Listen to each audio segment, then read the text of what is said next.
Hi! Today I would like to show you how you can transfer files from CUBOT Note 9 to an Android device. Firstly, you need to open Play Store on both smartphones and install free app called Send Anywhere from this developer. When it's ready, open it.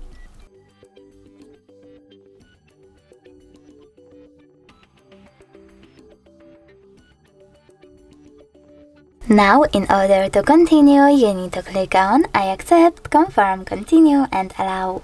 Then do exactly the same on the other device. Now select Receive on an Android and Send on CUBOT. Then tap on all of those type of dots and when you're ready, select Send. This way you will select all of them and transfer them later on. It will take a long time to do it now though, so I will go with only those two photos. Choose Send and click on Got it. Now on an Android, click on No Thanks and close this window.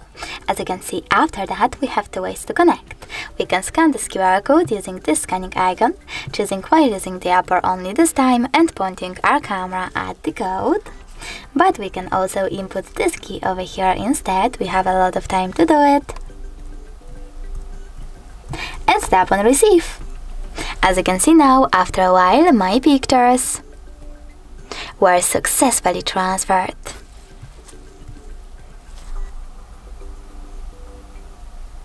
Thanks so much for watching. If you enjoyed this video, don't forget to leave a like, comment and definitely subscribe. Bye!